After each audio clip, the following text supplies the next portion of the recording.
बिस्मिल्लाहिर्रहमानिर्रहीम, अस्सलाम वालेकुम। NM डिजिटल के साथ मैं हूं सना हुसैन। चलते हैं खबरों की जानिब। KPK में सिक्योरिटी फोर्सेस की खुफिया इत्तलात पर 2 कार्रवाइयाँ, 11 खवारिज जहन्नम वासिल।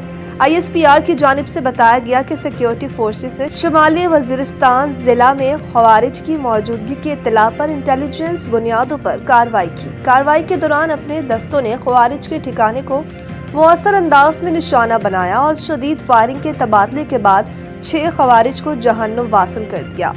जिला कुरुम में पुलिस और सिक्योरिटी फोर्सेस ने एक और मुश्तरका इंटेलिजेंस बुनियादों पर कार्रवाई अंजाम दी, जिसमें फायरिंग के तबादले के दौरान 5 खवारिज को हलाक कर दिया गया। पाक फौज के शुबा ताल्लुकात आमा के मुताबिक हलाक होने वाले भारतीय सरपरस्ती याफ्ता खवारिज से असलहा और गोला बारूद भी बरामद हुआ। खवारिज सिक्योरिटी फोर्सेस और कानून नाफिज करने वाले इदारों के खिलाफ मुतअद्दिद दहशतगर्द सरगर्मियों और बेगुनाह शहरियों की टारगेट किलिंग में मुलव्विस रहे थे। ISPR की जानिब से मजीद बताया गया कि इलाके में मौजूद किसी भी दूसरे भारतीय सरपरस्ती याफ्ता खारजी के खात्मे के लिए सर्च और क्लियरेंस ऑपरेशन जारी है। ट्रंप ने एक बार फिर पाक भारत जंग रुकवाने 8 तैयारे गिरने का जिक्र कर दिया। व्हाइट हाउस में सहाफियों से गुफ्तगू करते हुए अमेरिकी सदर ने कहा कि मैंने पाकिस्तान और भारत समेत 8 जंगें रुकवाई और पाकिस्तानी वजीर आज़म ने भी कहा कि मैंने जंग रुकवा कर लाखों जानें बचाई। वेनेजुएला के तेल पर कब्जा न किया होता तो रूस और चीन वहां पहुंच जाते। ट्रंप अमेरिकी सदर ने वेनेजुएला पर गुफ्तगू करते हुए कहा कि वेनेजुएला और अमेरिका के पास दुनिया का 55% तेल है और रूस और चीन में तमाम तेल खरीद सकते हैं जो अमेरिका या वेनेजुएला से चाहते हैं। ट्रंप का मजीद कहना था कि पुतिन यूरोप से नहीं अमेरिका से डरते हैं। चीन और रूस के अवाम से प्यार करता हूँ। पुतिन अच्छे इंसान है लेकिन उन्होंने मायूस किया है।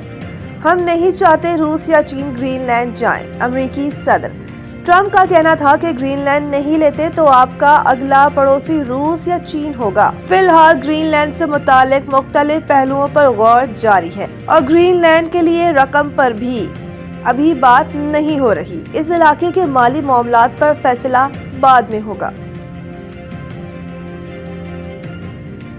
तुर्की ने पाक सऊदी दिफाई इत्तेहाद में शामिल होने की ख्वाहिश जाहिर कर दी। अमेरिकी जरीदा मीडिया इदारे ब्लूमबर्ग ने दावा किया है कि पाकिस्तान, तुर्की और सऊदी अरब के दिफाई इत्तेहाद मशरिक वस्ता और इससे बहुत आगे तक ताकत का तवाज़ुन तब्दील हो जाएगा। ख्याल रहे कि पाकिस्तान और सऊदी अरब ने गुज़िश्ता बरस मुश्तरका दिफाई मुआहदे पर दस्तखत किए थे, जिसमें लिखा गया था कि किसी एक मुल्क के खिलाफ जारियत दोनों मुल्कों के खिलाफ जारियत तस्वुर की जाएगी।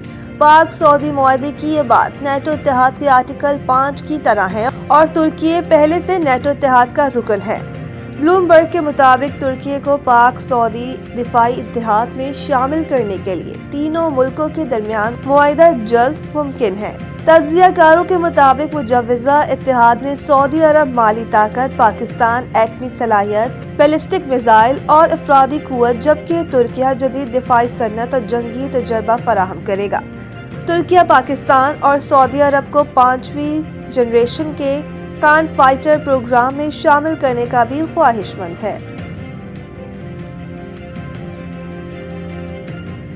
नेशनल बैंक में मुतवफ़्फ़ी मुलाज़मीन के बच्चों की मुलाज़मत से मुतालिक हाई कोर्ट का फैसला कलअदब करार। सुप्रीम कोर्ट ने नेशनल बैंक के सदर को 3 माह में दरख्वास्तों पर फैसला करके आगाह करने की हिदायत कर दी। सुप्रीम कोर्ट ने 2019 और 2022 में दी गई दरख्वास्तों को उस वक्त की नाफिज पॉलिसी के तहत देखने का हुक्म दे दिया। सुप्रीम कोर्ट ने कहा कि मुतवफ़्फ़ी मुलाज़मीन के बच्चों की दरख्वास्तें बरसों तक ज़ेर इल्तिवा रहीं। कोई फैसला या रद्द-ए-अमल सामने नहीं आया।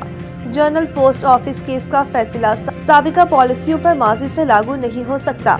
सुप्रीम कोर्ट के फैसले असूलन मुस्तकबिल पर लागू होते हैं जब तक अदालत खुद ना माजी का जिक्र करे। सुप्रीम कोर्ट ने करार दिया कि 2011 की पॉलिसी मौजूदा नाफिज दरख्वास्तों के वक्त नाफिज थी।